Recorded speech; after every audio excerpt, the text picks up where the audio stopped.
nasab, pilkada gitu. Nah, itu baru layak.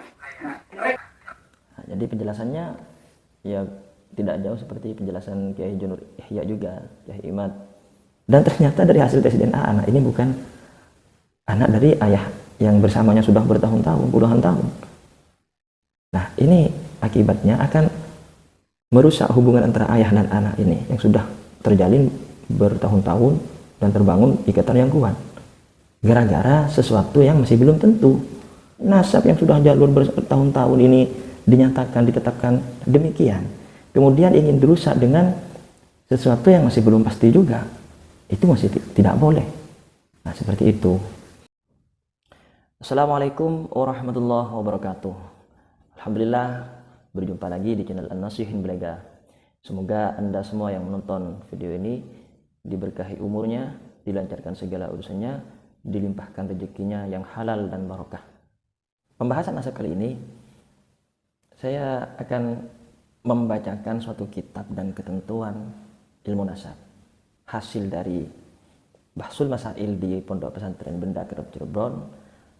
Seperti kita ketahui, hasilnya nasab para habaib dalam Bahsul Masail itu disebutkan mukhtalaf fih. Artinya masih diperselisihkan dan juga masih dipertentangkan. Itu hasil ya, hasil Bahsul Masail yang di sana. Namun apapun ya, dari apa yang kita baca di kitab-kitab, menurut saya hasilnya mau dibahsul masailkan, didiskusikan, diperdebatkan, hasilnya pada akhirnya tetap mukhtalaf fih. Itu minimal, tidak akan lebih dari itu. Jadi nanti pada akhirnya yang bahsul masail di Benda Kerep atau di pertemuan nanti 25 Agustus antara para habaib dan ulama, hasilnya tidak akan jauh beda menurut saya. Contoh di video ini ya, ini adalah video yang diambil di Bahsul Masail Benda Kerep, seorang ulama yang menyampaikan tentang kajiannya mengenai nasab ini. Oke, kita lihat bagaimana tanggapannya, seperti apa. Perhatikan, ini tidak akan jauh beda dengan pembahasan-pembahasan sebelumnya. Babakatun nasabin, kalau mau cari siapa nama orang-orang yang masyhur dalam jalur nasab, carilah kitab ini. Di sini banyak referensi, cari. Saya udah download referensi sampai nggak pernah tidur 2 bulan malam-malam. Jadi ini Kiai tidak pernah tidur malam-malam, artinya kurang tidur gara-gara kajian nasab ini. Ya, 2 bulan. Menurut saya meskipun 2 tahun hasilnya tetap sama. Oke. Nah, ini saya membela Pak Alam Wallahi.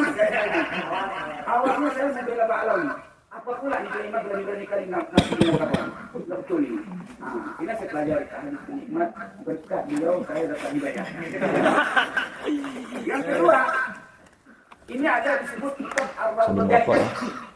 Ar-Rawdul Jalil itu tidak pernah mereferensikan dari mana dia mengisbat. Di sini tadi disebutkan wahada mutafaqun alaih. Di sini kita Al-Asiri, ya, tidak juga menyebutkan Ubaidillah bin Ahmad bin Isa. Agak itu sudah lengkap. Di dalam semua kitab-kitab nasabah yang primer, ya, yang lampau, yang kuno, manuskrip, ya, justru yang disebutkan Kiai ini ya, yang beliau presentasikan, nama kitabnya ya itu saja yang disebutkan oleh Kiai Imad sebelum-sebelumnya, dan pembahasannya sama. Istilahkan Al-Muhajir itu jalur Musa Al-Qazi. Namanya Sayyid Mahmud. Itu digelar Al-Muhajir, dia hijrah dari Basrah ke Irak Basrah. Jadi Kiai ini ada tambahan. Beliau menemukan nama Mahmud Al-Muhajir. Yang dijuluki Al-Muhajir ini adalah Sayyid Mahmud dari keturunan Musa Al-Kawin. Minta dulu. Nah, yang tambah. Saya nggak pakai dulu saja Mubarakah, kan ada yang biasa itu palsu kan. Jadi Mubarakah karena punya Syiah yang mentahqiq. Tahu sebenarnya bukan hanya masalah Syiahnya, tapi ini problematik ya, seperti yang pernah disampaikan sebelum-sebelumnya. Ini yang ketiga kita pun Talib. Ya. Talib menuliskan Ahmad bin Isa punya anak Ubaidillah. Nah, terus Al-Fakhriyah, ya. Abad 5 ada, abad 5. Tak ada. Nah, rujukan semua kitab sumber itu dua. Ya, yang tadi ya. Pertama, kitab yang agak lebih kuat sedikit daripada Tahdhibul Ansab. Namanya Abnaul Imam. Ya. Abnaul Imam itu dituliskan agak Ubaidillah dengan nama Abdullah dan Ubaidillah. Cuman persoalannya dalam kitab Abnaul Imam, penulisannya itu di Muqaddimah oleh Muhakkik sudah menyatakan bahwa di akhir kali penulisan saya ada menambahkan sesuatu yang tidak ada di nasakh asalnya, ya, di nasakh asal apa di nisbah naskah kitab asalnya saya tambahkan sesuai dengan yang saya dapatkan dari taklif. Berarti dia abad ke-9 atau ke-10, taklifnya ada yang dimaksud di abad itu. Seharusnya kalau taklif itu ditaklif, yang namanya taklif yang mantap nih. Ini diambil dalam kitab ini. Ini diambil dalam kitab ini. Ini semua kitab-kitab ketika ditaklif itu semua fil umrah, fil ansab, fil adab, fil adab gitu loh. Nah, itu baru layak. Nah, jadi penjelasannya ya tidak jauh seperti penjelasan Kiai Junur Ihya juga, Kiai Imad, masalah kitab-kitab nasab seperti Abnaul Imam dan pentahqiqnya. Ya, artinya sama-sama, semua yang dibahas sama. Masalah kitab-kitab rujukan kitab nasab ini, referensinya dari kitab nasab yang telah disebutkan tadi semuanya sama. Komen ini Tahdhibul Ansab. Ini cuma satu anaknya. Satu saja anaknya. Sayyidina Abu Ja'far Muhammad, orang buta. Ini paling tua. Sebelum yang lain ini, makanya saya bilang rujukan dua abad keempat.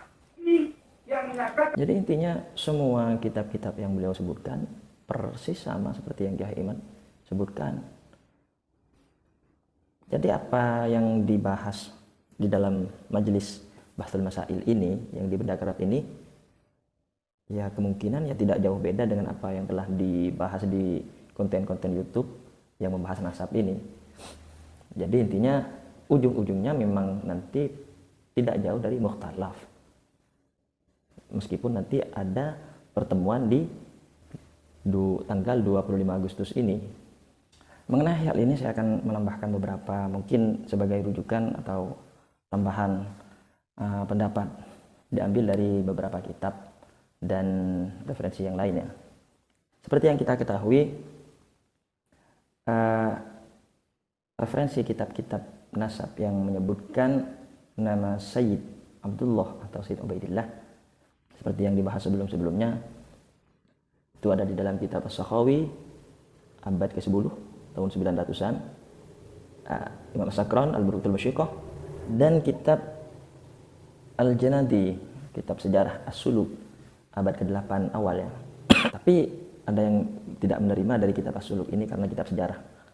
Nah, sebenarnya ada keterkaitan antara kitab sejarah dan kitab nasab ini. Ilmu nasab dan ilmu sejarah ini ada keterkaitan. Jadi bisa kita hubungkan dari keduanya, mengambil data. Dan pernah saya bahas juga sebelumnya, seorang ahli nasab itu mendapatkan data tidak harus dari kitab nasab. Dan mengenai harus diambil dari kitab nasab sezaman, itu pun juga tidak ada dalam ketentuan-ketentuan ilmu nasab. Seperti yang dibahas tadi, menyebutkan kitab Umdah, kitab Tahdhibul Ansab, Al-Asili dan lainnya, itu sebenarnya tidak diharuskan dalam ilmu nasab.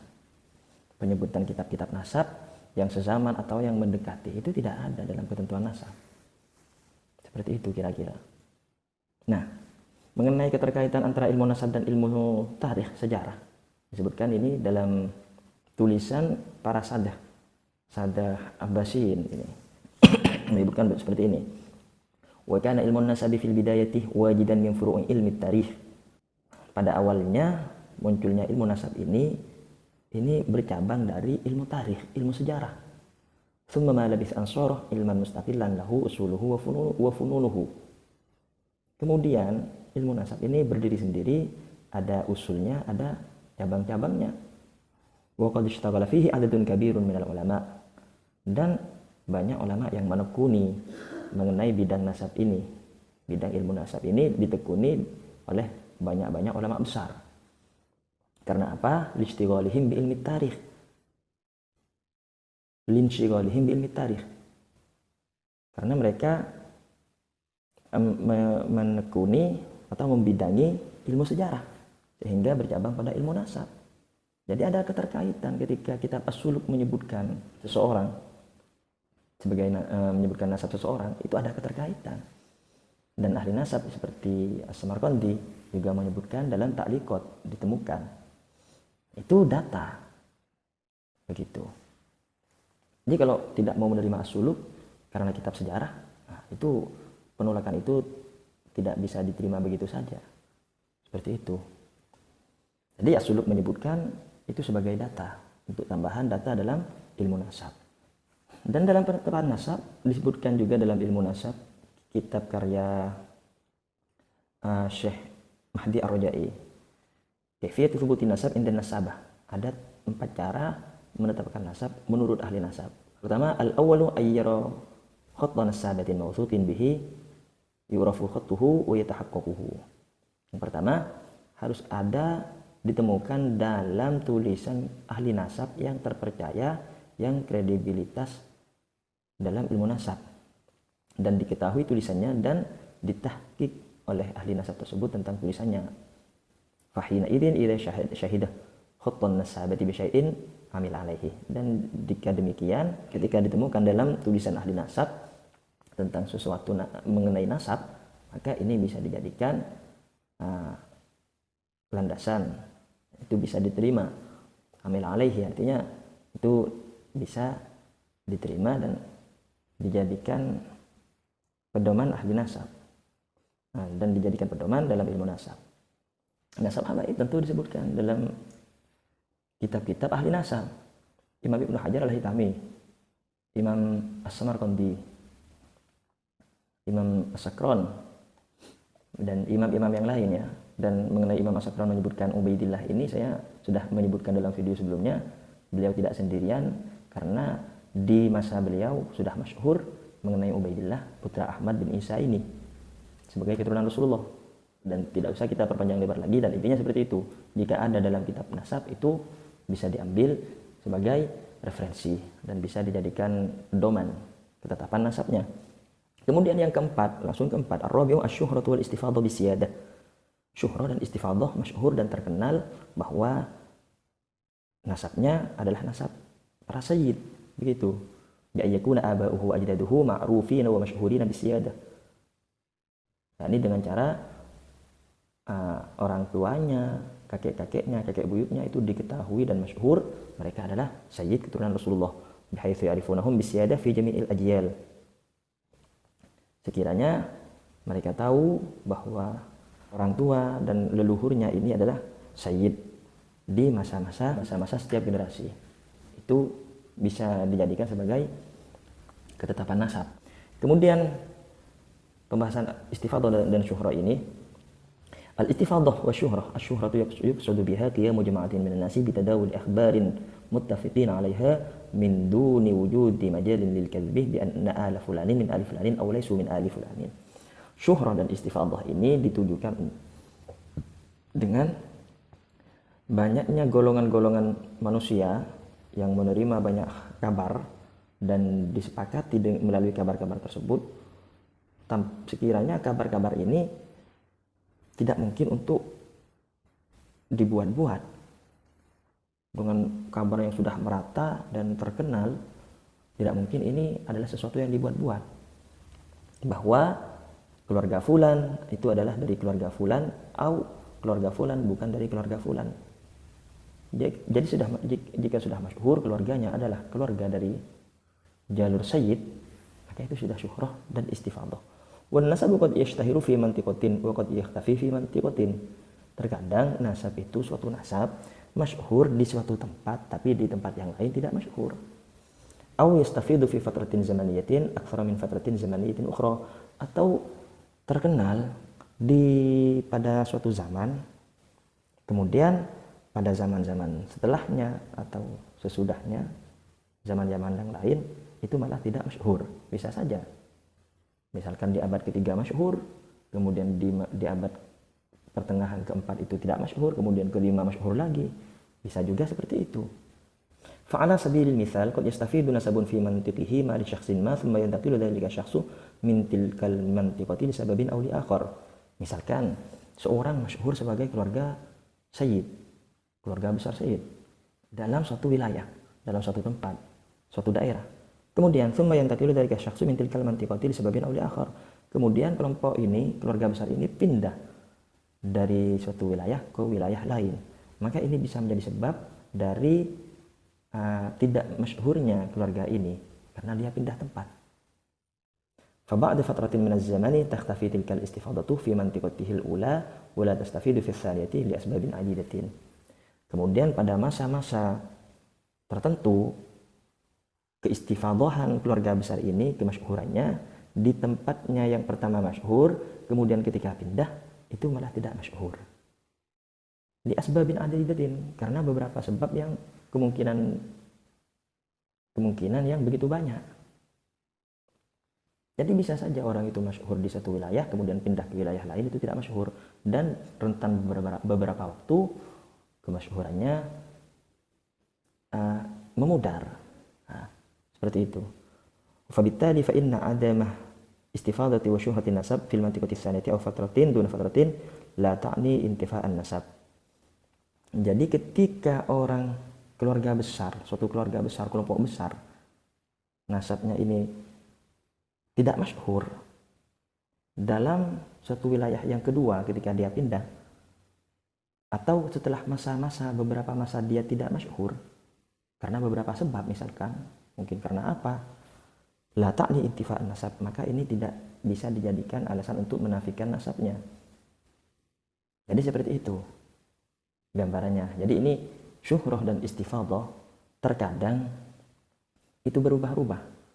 Terkadang sangat terkenal, sangat masyhur, kemudian pada masa setelahnya tidak masyhur dan memudar, kemudian masyhur lagi, dan begitu seterusnya. Lah, hal seperti ini bukan menjadi hal yang menafikan suatu nasab seperti itu. Jadi tidak semerta-merta nasab seorang itu gugur gara-gara dalam beberapa rentan waktu atau dalam beberapa tempat itu tidak masyhur dan tidak istifadah. Jadi seperti itu kira-kira. Jadi jika kita melihat dari ketentuan ilmu nasab, yakni yang pertama harus ada dalam kitab ahli nasab yang memang beliau ahli nasab dan dinyatakan tulisannya itu beliau nyatakan itu adalah nasab yang beliau tetapkan oleh ahli nasab ini dalam kitab nasabnya, dan juga dengan cara syuhrah dan istifadah, kan tidak harus disebutkan dalam kitab-kitab nasab yang sezaman, itu tidak ada. Kira-kira seperti itu. Itu tambahan sedikit dari saya, dan intinya nanti apapun hasilnya diskusi ini tidak akan jauh seperti pembahasan-pembahasan yang telah kita bahas dari awal di banyak konten-konten YouTube para pembahas nasab ya. Nah, jadi hasilnya tetap akan sama seperti itu. Ujung-ujungnya paling tidak ini mukhtalaf fih, seperti itu.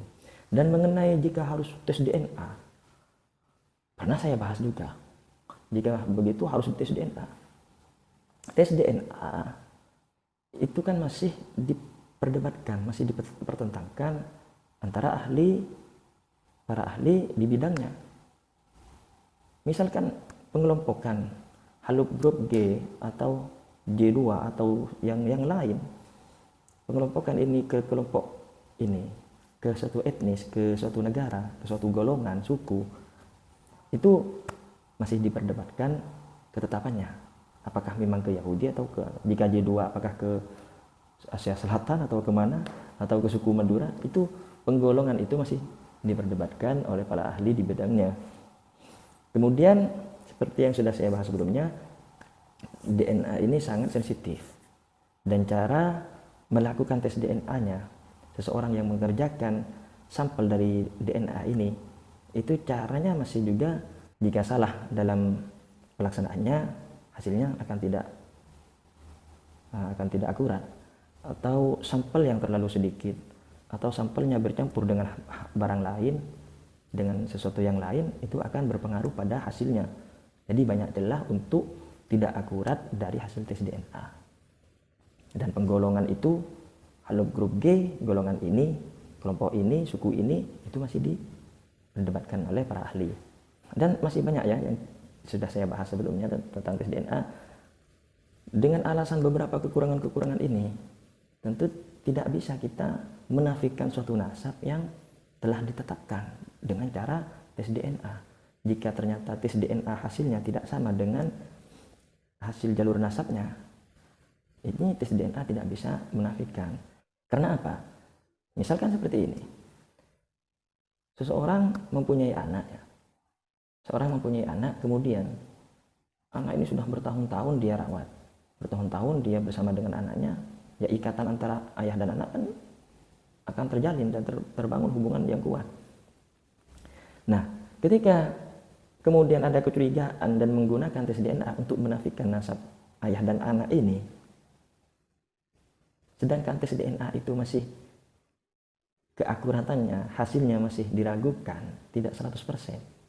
Dan ternyata dari hasil tes DNA anak ini bukan anak dari ayah yang bersamanya sudah bertahun-tahun, puluhan tahun. Nah, ini akibatnya akan merusak hubungan antara ayah dan anak ini yang sudah terjalin bertahun-tahun dan terbangun ikatan yang kuat. Gara-gara sesuatu yang masih belum tentu.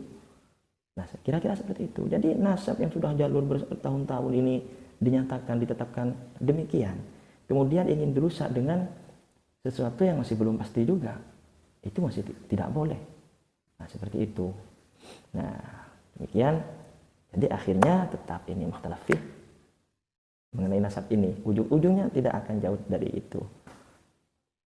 Ya, demikian. Semoga bisa difahami dan diambil manfaatnya. Wassalamualaikum warahmatullahi wabarakatuh.